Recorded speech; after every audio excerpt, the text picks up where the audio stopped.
کردہ حالات کی وجہ سے ایک پس منظر تھا۔ آپ نے ضرورت محسوس کی کہ سیدنا مولا علی المرتضیٰ کرم اللہ وجہ الکریم کی جو شان ہے اور آپ کی قدر و منزلت ہے اور آپ کے فضائل و مناقب ہیں وہ لوگوں تک نہیں پہنچ پا رہے، اور ان کے اصل مقام و منزلت سے لوگوں کو آگاہ کیا جائے۔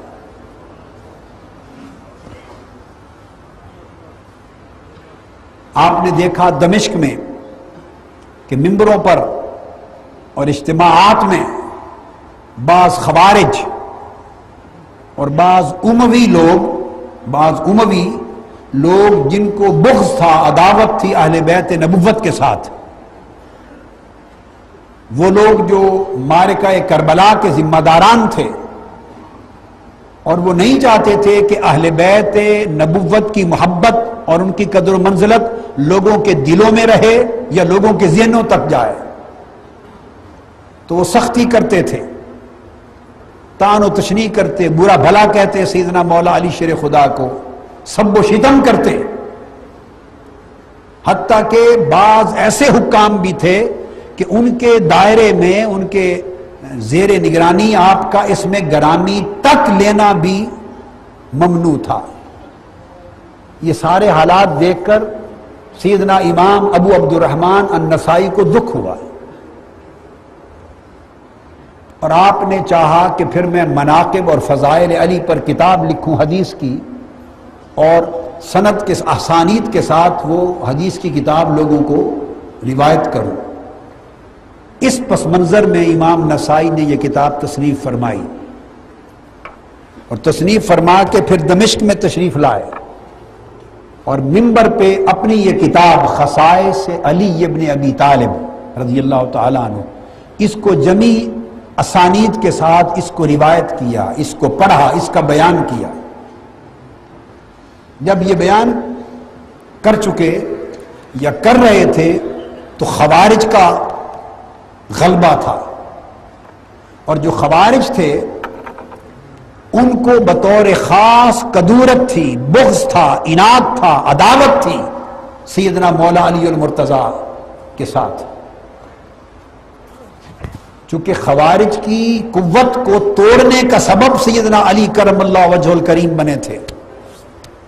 خوارج پھوٹے ہی آپ کے لشکر میں سے تھے جنگ صفین کے موقع پر،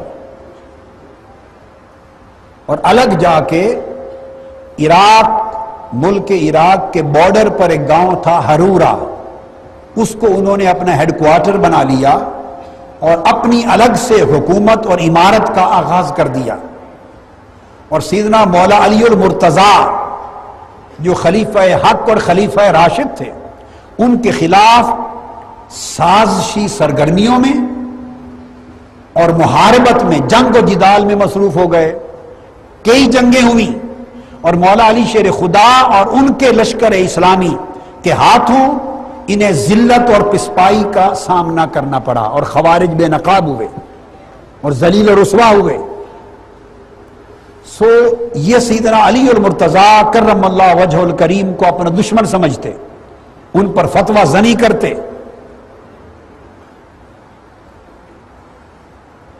اور سیدنا علی شیر خدا کے ساتھ پھر اسی طرح اہل بیت، پوری اہل بیت نبوت کے ساتھ ان کی دشمنی ڈیولپ ہو گئی خوارج کی،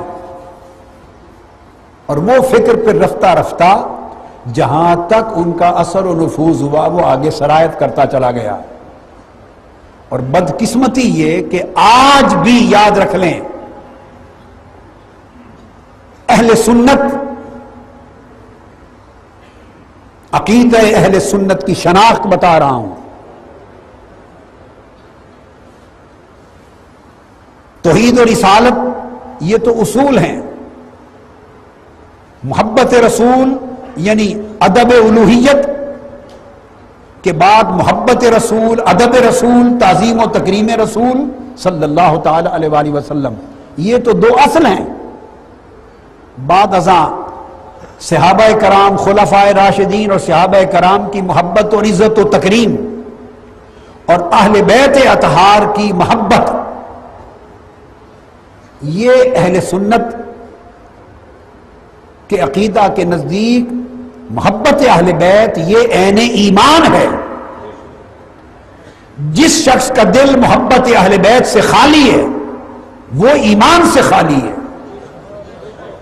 اور جس کے دل میں بغض اہل بیت ہے، جو اہل بیت کی شان، اہل بیت کی محبت، اہل بیت کی قدر و منزلت، اہل بیت کی عظمت، اہل بیت کی منقبت سن کر جس کے دل میں فرحت نہیں آتی، جس کا دل کھل نہیں اٹھتا، جس کے چہرے پر چمک اور رونق نہیں آتی، اور جس کی روح میں ایک وہ حشاش اور بشاش نہیں ہو جاتی، سمجھ لیں کہ وہ شخص سنی العقیدہ نہیں ہے، وہ خارجی العقیدہ ہے.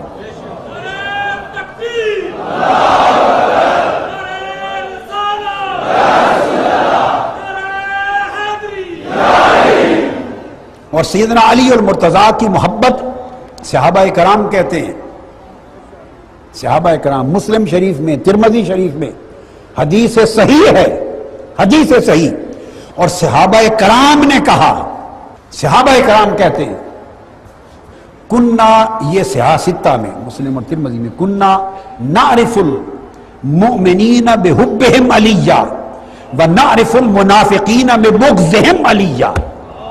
صحابہ کرام کہتے ہیں، اور یہ حدیث صحاح ستہ میں مسلم اور ترمذی کی حدیث صحیح، کہ ہمارے یہاں مومن اور منافق کی ایک پہچان تھی، ایک کرائیٹیرین تھا.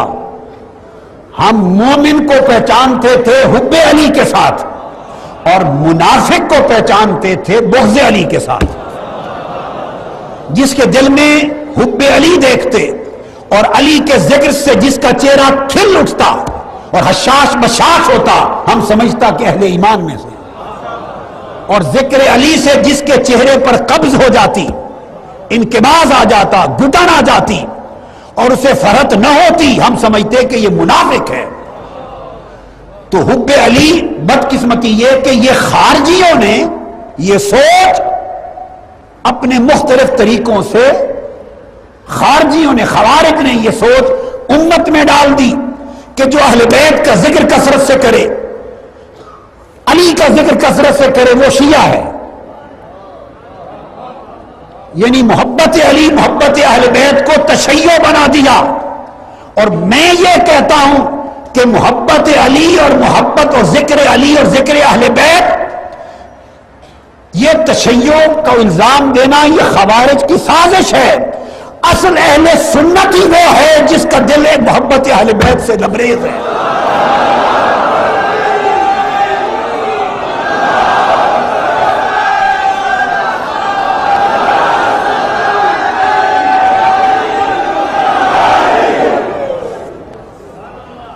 امام اعظم ابو حنیفہ رضی اللہ تعالی عنہ، ان پر تشیع کا، شیعہ ہونے کا الزام لگا. کس نے لگایا؟ امام اعظم کے دشمنوں نے لگایا. ان کو تشیع کا الزام دینے والے مرجئہ کا اور شیعہ کا دو الزام لگے. وہ حنفیوں نے نہیں لگائے، وہ امام اعظم کے دشمنوں نے لگائے. کیوں؟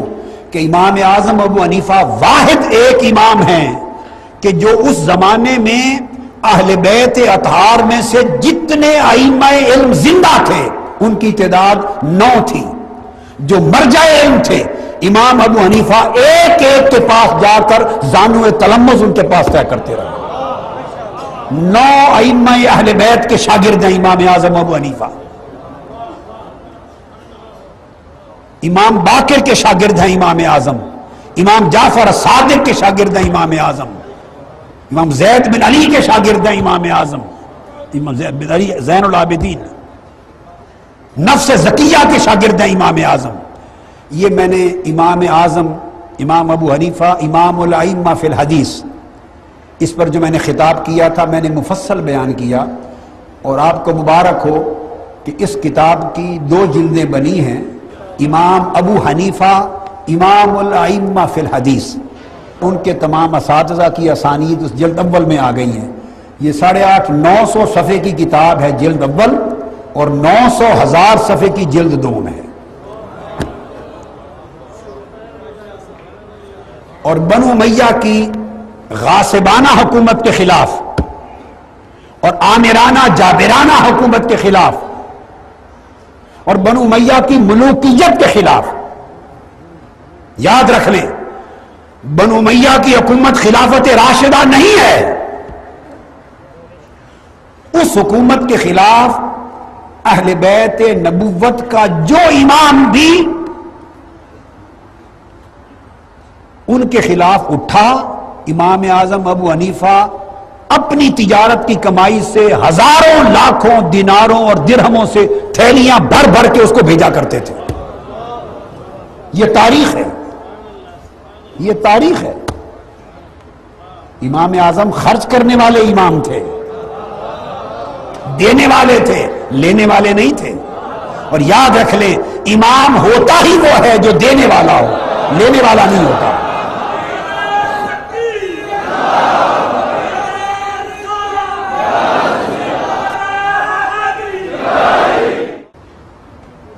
تو امام آگے پھر یہ کہ امام شافعی پر تہمت لگی شیعہ ہونے کی، رافضی ہونے کی.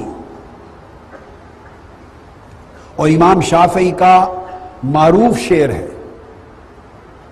آپ نے فرمایا اگر محبت اہل بیت کا نام، اہل بیت سے محبت کرنے کا نام اگر رفض ہے، رافضی ہونا ہے، تو سارا جہان جان لے مجھ سے بڑا شیعہ اور رافضی کائنات میں کوئی نہیں ہے. اگر محبت اہل بیت کا نام رفض ہے. یہ معروف عالم شعر ہے امام شافعی کا. امام عبد الرزاق جو امام حدیث کے، ان پر تشیع کا الزام لگا. امام حاکم صاحب مستدرک پر تشیع کا الزام لگا. اگر میں فہرست گننے لگ جاؤں تو ائمہ حدیث میں خال خال کوئی بچے. اور امام نسائی جن کی بات کر رہا ہوں ان پر شیعہ ہونے کا الزام لگا. سیاہ ستہ کے اماموں پر لگے شیعہ ہونے کا الزام. تو میں واقعہ سنا رہا تھا کہ جب امام ابو عبد الرحمن النسائی رضی اللہ تعالیٰ عنہ صاحب سنن نے یہ کتاب خصائص علی ابن ابی طالب کی پڑھ کے دمشق میں سنائی تو خارجی کھڑے ہو گئے.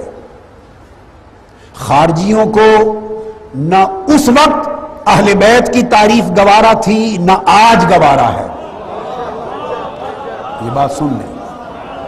تو انہوں نے یہ کیا کہ اہل بیت کے فضائل اور مناقب کو تاکہ لوگوں تک نہ پہنچیں وہ چھپانا شروع کیا.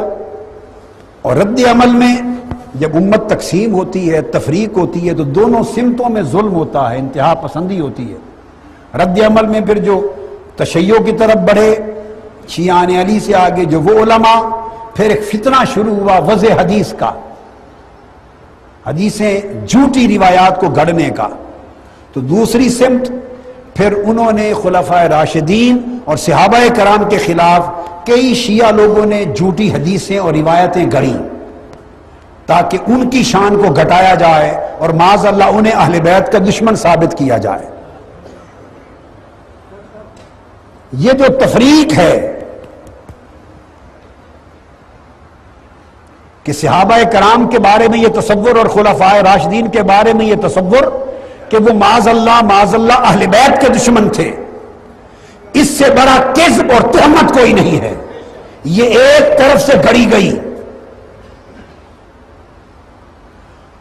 اور اہل بیت سے محبت کرنا یہ شیعیت ہے، یہ دوسری تہمت ہے جو دوسری سمت سے گڑھی گئی. اس سے امت تفرقہ میں مبتلا ہوتی چلی گئی. اب جب آپ آج پوری کتاب کا درس سنیں گے تو آپ کو پتہ چلتا جائے گا کہ مناقب علی ہیں اور ان کے راوی کون ہیں. مناقب علی ہیں، مناقب اہل بیت ہیں، راوی کون ہے اور مصنف و مؤلف کون ہے، سارا مسئلہ کلیئر ہو جائے گا. اس لیے لوگ عمر بھر یا اپنے پیٹ کے لیے یا اپنے اپنے فرقوں اور مسلکوں کے لیے یا اپنے اپنے مفادات کے لیے تاجدار کائنات کی امت کو پھوڑتے رہے ہیں. میرا کام پھوڑنا نہیں ہے، جوڑنا ہے. میری عمر جوڑنے میں گزری ہے، اس لیے کہ ہم تو صوفیاء کے ماننے والے ہیں، اور صوفی ملانے کے لیے آتا ہے، جدا کرنے کے لیے نہیں آتا. نتیجہ یہ ہوا کہ خارجی کھڑے ہو گئے جب امام نسائی نے اپنی کتاب پڑھ کے سنائی حدیث کی، تو انہوں نے کہا کہ یہ اتنے مناقب اور فضائل جو آپ نے حضرت علی کے، حضرت تو میں کہہ رہا ہوں، خارجی تو حضرت بھی نہیں کہتے تھے، جو خارجی ہیں اور خوارج ہیں، یزید جیسے بدبخت اور لعین جہنمی اور دشمن اسلام کے لیے لفظ حضرت کہنا ان کو جڑتا ہے، ان کو زیب دیتا ہے، ان کی طبیعت مانتی ہے، اس کو حضرت بھی کہہ لیں گے، امیر المومنین بھی کہتے بھی ہیں، لکھتے بھی ہیں۔ مگر ادھر تو چونکہ بغض ہے، عداوت ہے اہل بیت کے ساتھ، اس کے لیے نہیں، وہ کھڑے ہو گئے، انہوں نے کہا کہ آپ نے علی کی شان میں یہ مناقب اور فضائل کی حدیثیں اتنی سنائی ہیں، اور اب اس طرح کی مناقب اور فضائل کی حدیثیں حضرت معاویہ رضی اللہ تعالیٰ عنہ ان کی شان میں بھی سنائیں۔ حقیقتاً نہ وہ وفادار حضرت امیر معاویہ کے تھے، نہ وفادار مولا علی المرتضیٰ کے تھے، وہ تو تھے دشمنان اسلام۔ یہ تو ایک آڑ تھی تاکہ اور لوگوں کے بنو امیہ کے جو خیر خواہ ہیں ان کو بھی ساتھ ملایا جائے۔ اور جگہ جو دمشق تھی جہاں کا واقعہ ہے، تو کہنے لگے کہ حضرت معاویہ رضی اللہ تعالیٰ عنہ ان کی شان میں بھی سنائیں حدیثیں۔ امام نسائی نے جواب دیا کہ ان کی شان میں ایسے مناقب اور فضائل کی حدیثیں آقا علیہ السلام سے ہیں ہی نہیں، میں کہاں سے سناؤں؟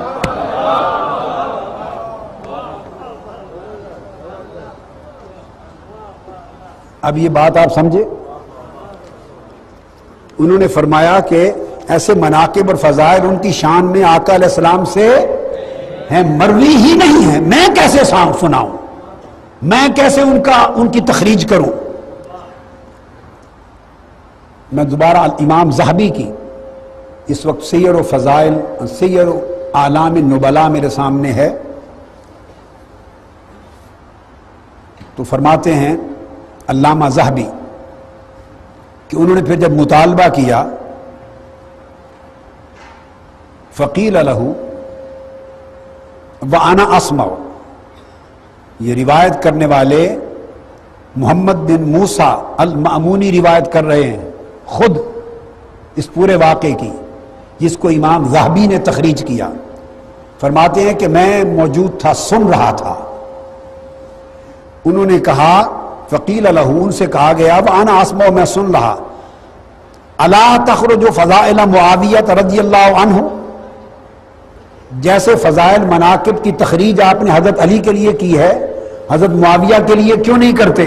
وہ بھی سناؤ۔ انہوں نے جواب دیا فقال ای شیء اخرج یا ای شیء اخرج، تخریج سے بھی اور اخراج سے بھی دونوں الفاظ آتے ہیں۔ فرمایا میں کس چیز کی تخریج کروں، کون سی حدیث منقبت و فضائل میں تخریج کر کے آپ کو سناؤں؟ جب یہ جواب دیا تو اس کے بعد وہ جو خارجی تھے وہ پورا کا پورا جتھا آپ پر حملہ آور ہو گیا، زد و کوب کیا، آپ کو مارا پیٹا، اور اسی مولا علی المرتضیٰ کے مناقب کی بیان کرنے کی سزا میں وہ شہید ہوئے۔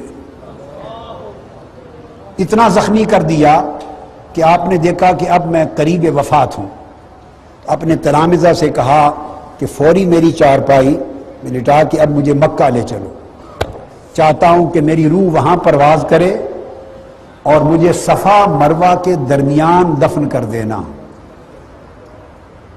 چنانچہ سیدنا امام نسائی رضی اللہ تعالیٰ عنہ کو فوری لے جایا گیا مکہ معظمہ، بس وہاں پہنچتے ہی روح کو انتظار تھا، قفص انصری سے پرواز کر گئی اور صفا مروہ کے درمیان آپ کو دفن کیا گیا۔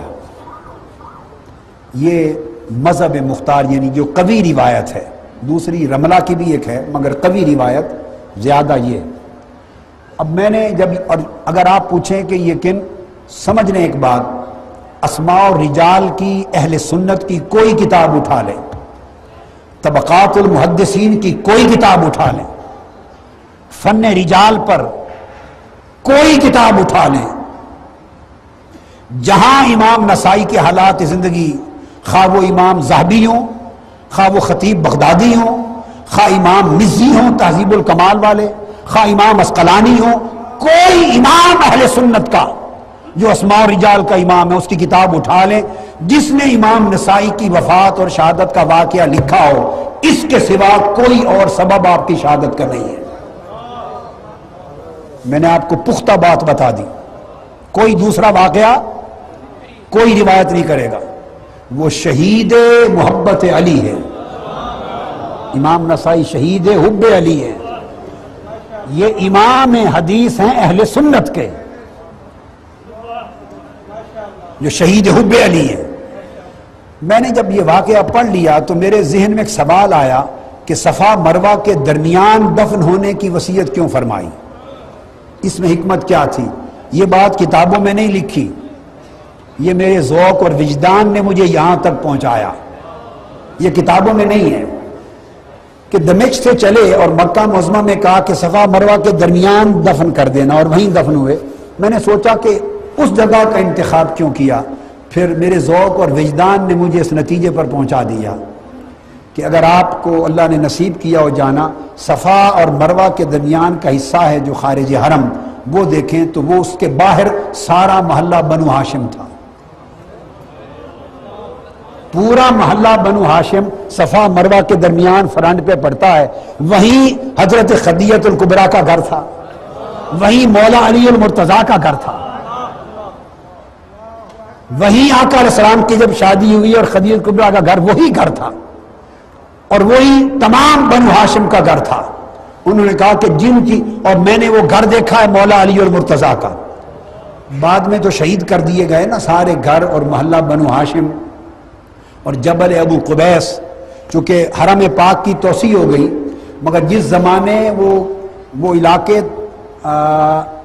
نہیں ہوئے تھے شہید، میں نے اس زمانے 1963 سے لے کر 1983 تک کے زمانوں میں دیکھا ہے، تو میں نے مولا علی شیر خدا کا وہ گھر دیکھا ہے، میں نے سیدہ خدیجہ الکبریٰ کا گھر دیکھا ہے، میرے پاس فوٹوگراف بھی ہیں ان کے، اور وہ سارا محلہ بنو ہاشم ہے، اور اسی میں اوپر چڑھ کے جبل ابو قبیس پر راستہ جاتا، مسجد بلال بن گئی تھی، وہی چوٹی تھی جہاں آقا نے شق قمر کیا تھا۔ یہ چونکہ پوری اہل بیت کے گھر یہاں تھے، انہوں نے کہا جن کے نام پر شہید کیا جا رہا ہوں، جس جگہ وہ آتے جاتے جہاں ان کے قدم پڑتے تھے، ان کی اسی گزرگاہوں میں قبر بن جائے۔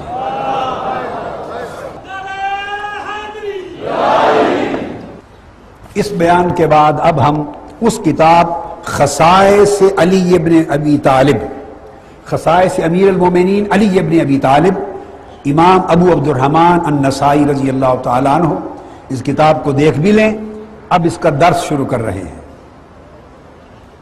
حدیث کی اس کتاب کا۔ پہلی حدیث میں، یہ احادیث بہت زیادہ ہیں مگر میں اس میں سے منتخب کچھ احادیث کا دوں گا جو کہ تاکہ وقت کے اندر پورا بھی ہو سکے۔ آپ نے 194 احادیث فضائل علی ابن ابی طالب اور اہل بیت کی منقبت میں جمع کی ہے، 194 احادیث جمع کی۔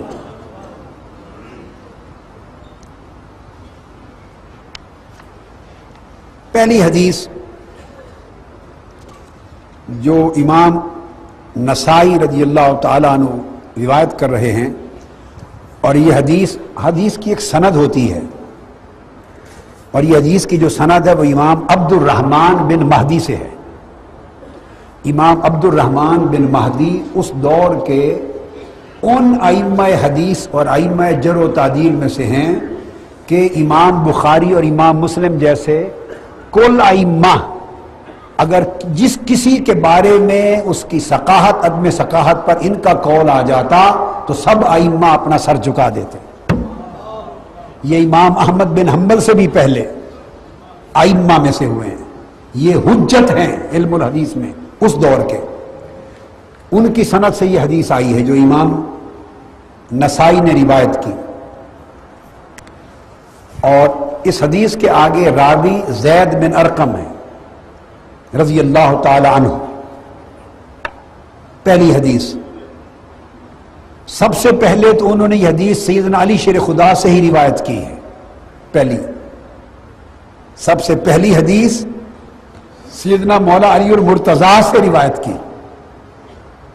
فرماتے ہیں قال سمعت علی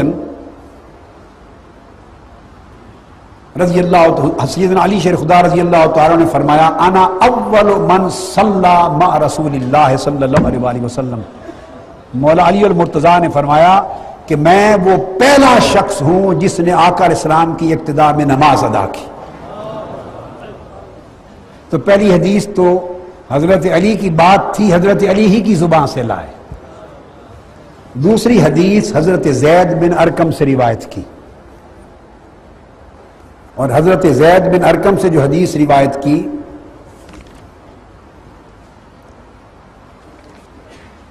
اس میں فرماتے ہیں قال اول من صلی مع رسول اللہ صلی اللہ علیہ وآلہ وسلم علی رضی اللہ تعالی عنہ. آقا علیہ السلام کی امت میں اور اسلام میں پہلا شخص جس نے حضور کی اقتداء میں نماز ادا کی وہ علی شیر خدا ہے. اور امام نسائی نے باب بھی یہ قائم کیا ہے وَأَنَّهُ أَوَّلُ مَنْ صَلَّى مِنْ هَذِهِ الْأُمَّةِ. امام نسائی نے پہلی حدیث کے لیے باب بھی یہ قائم کیا ہے. اس حدیث کی اسناد صحیح ہے. میں ساتھ محدثانہ جر و تعدیل کی بات بھی تھوڑی تھوڑی کرتا جاؤں گا. اس کے اسناد صحیح ہیں اور اس حدیث کے تمام رجال ثقہ ہیں، اور اس حدیث کے جتنے راوی ہیں اس کی سند میں وہ سارے کے سارے راوی بخاری اور مسلم کے رجال ہیں. دوسری حدیث پھر زید بن ارقم سے ہے آگے، اس میں پھر فرمایا، یہ تو تھا سب سے پہلے آقا کے پیچھے نماز پڑھنے والے. اب دوسری حدیث فرماتے ہیں اول من اسلم مع رسول اللہ صلی اللہ علیہ وآلہ وسلم علی بن ابی طالب. امت محمدی میں پہلا شخص جو حضور علیہ السلام پر ایمان لایا اور جس نے اسلام قبول کیا وہ علی بن ابی طالب ہے. ساتھ حضرت خدیجہ الکبریٰ بھی ہیں، مگر یہ مردوں کی بچوں کی بات ہو رہی ہے، وہ اکٹھے ایک ہی وقت میں نماز پڑھی، وہ حدیث آگے آ جائے گی. اور بڑوں میں بعد ازاں سب سے پہلے سیدنا صدیق اکبر رضی اللہ تعالیٰ عنہ، انہوں نے نماز پڑھی مگر وہ بعد میں آئے. پہلی نماز اسلام قبول کر کے حضور کے پیچھے پڑھنے والے خدیجہ الکبریٰ اور علی المرتضیٰ، اور بقیہ صحابہ میں سب سے پہلے حضور پر ایمان لانے والے اور نماز پڑھنے والے سیدنا صدیق اکبر رضی اللہ تعالی عنہ. اب جو اگلی حدیث وہ یہ جس کو روایت کیا آگے جو حدیث میں دے رہا ہوں وہ حدیث ہے سعید بن خسیم سے روایت ہے عن اسد بن عبداللہ البجلی عن یحییٰ بن عفیف عن عفیف. وہ روایت کرتے ہیں حضرت عفیف، وہ روایت کرتے ہیں کہ میں دور جاہلیت کی بات بتا رہے ہیں کیونکہ اسلام کا اعلان ابھی پبلکلی اوپنلی نہیں ہوا تھا. دور جاہلیت میں میں کچھ کپڑے کاروبار کرتا تھا، کچھ کپڑے اور عطر خریدنے کے لیے مکہ آیا. امام نسائی یہ حدیث لا رہے ہیں. مکہ آیا کپڑے اور عطر خریدنے کے لیے، اور میں آ کے حضرت عباس بن عبد المطلب کے گھر ٹھہرا.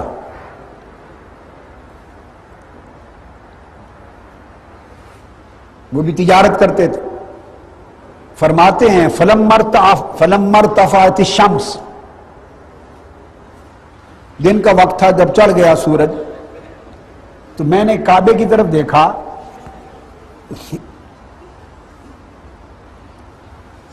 نماز ظہر کی، یقیناً نماز ظہر کی بات ہوگی. سورج جب ارتفاع اس نے کر لیا، کافی چڑھ گیا، تو وہ چونکہ دور اسلام تو تھا نہیں نا کہ فجر ظہر عصر مغرب کا نام لیتے، دور جاہلیت کی بات کر رہے ہیں کہ گویا یعنی جب اوپر سورج چڑھ گیا نصف النہار سے آگے گزرا تو میں نے کعبے کی طرف دیکھا، تو میں نے دیکھا کہ کعبے کی طرف چہرہ کر کے ایک جوان کھڑا ہے. کعبے کی طرف چہرہ کر کے ایک جوان کھڑا ہے اور کھڑا ہوا، ثم استقبل القبلہ، پھر میں نے دیکھا کہ انہوں نے قبلہ کی طرف استقبال کیا، پورا چہرہ کر لیا، فقام مستقبلہ، پھر وہ بالکل متوجہن الی جہت الکعبہ، چہرہ کعبہ شریف کی طرف کر کے کھڑے ہو گئے۔ اور پھر میں نے دیکھا کہ ایک بچہ، نوعمر بچہ بھی آ گیا، فقام عن یمینہ، اور وہ نوعمر بچہ ان کی دائیں طرف کھڑا ہو گیا۔ پھر میں نے دیکھا کہ خاتون آئیں، حتی جاءت امرأۃ، ایک خاتون آئیں، فقامت خلفہا، وہ پیچھے کھڑی ہو گئی اور وہ کچھ کرنے لگے، اس کو تو نہیں پتا تھا کہ یہ کیا ہے۔ فراکع الشاب، وہ جو جوان تھا پھر وہ جھکا، فراکع الغلام والمرأة، تو وہ جو بچہ تھا نوعمر وہ بھی اور عورت وہ بھی اسی طرح جھک گئے۔ فرفع الشاب، پھر وہ جوان کھڑا ہوا، فرفع الغلام والمرأة، وہ غلام، وہ نوجوان جو تھا بچہ اور وہ عورت وہ بھی اسی طرح کھڑی ہو گئی۔ فخر الشاب ساجدا، پھر وہ جو جوان تھا وہ سجدے میں چلا گیا، فسجدا معہ، وہ دونوں بھی اس کے ساتھ سجدے میں چلے گئے۔ اسی طرح میں سارا ان کا کرنا دیکھتا رہا۔ فقلت یا عباس، میں نے پوچھا اے عباس بن عبد المطلب، امر عظیم، یہ کوئی بہت بڑا کام ہے، کوئی عجیب بات ہے، کیا کر رہے ہیں؟ فقال لی امر عظیم، تو عباس بن عبد المطلب نے کہا ہاں کام تو کوئی بڑا عظیم لگتا ہے۔ تو انہوں نے پوچھا، حضرت عباس بن عبد المطلب نے مجھ سے، اتدری من ھذا الشاب، مجھ سے پوچھا کیا تم جانتے ہو کہ یہ جوان کون ہے؟ فقلت لا، میں نے کہا نہیں یہ میں نہیں جانتا کہ یہ کون ہے جوان۔ فقال ھذا محمد بن عبد اللہ بن عبد المطلب وھذا ابن اخی، یہ محمد بن عبداللہ بن عبد المطلب ہے اور یہ میرے بھائی کا بیٹا، میرا بھتیجا ہے، یہ جوان جو آگے کھڑا ہے۔ وقال تدری من ھذا الغلام، پھر پوچھا جانتے ہو یہ غلام، یہ نوجوان بچہ کون ہے؟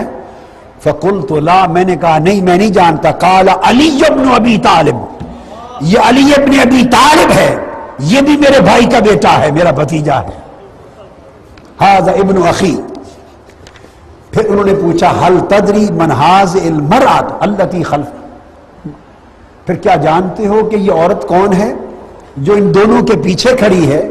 فقلت لا، میں نے کہا نہیں۔ قال هذه خدیجہ بنت خویلد زوجۃ ابن اخی، یہ خدیجہ بنت خویلد ہے، حضرت خدیجہ الکبریٰ، اور یہ میرے بھتیجے کی زوجہ ہے۔ وہ کہتے ہیں کہ جب عباس بن عبد المطلب نے یہ سارا تینوں کا تعارف مجھے کرا دیا تو پھر حضرت عباس کہنے لگے ان ابن اخی ھذا، یہ جو میرا بھتیجا ہے محمد بن عبداللہ، اخبرنی، اس نے مجھے بھی بتایا ہے اور ہم سب کو بتایا ہے کہ ان ربہ رب السماء والارض، اس نے بتایا یہ جو 360 بت ہم نے سجا کے رکھے ہوئے ہیں یہ ہمارا رب نہیں ہے، اس نے کہا ہے کہ اس کا رب وہ ہے جو زمین و آسمان کی ساری کائنات کا رب ہے۔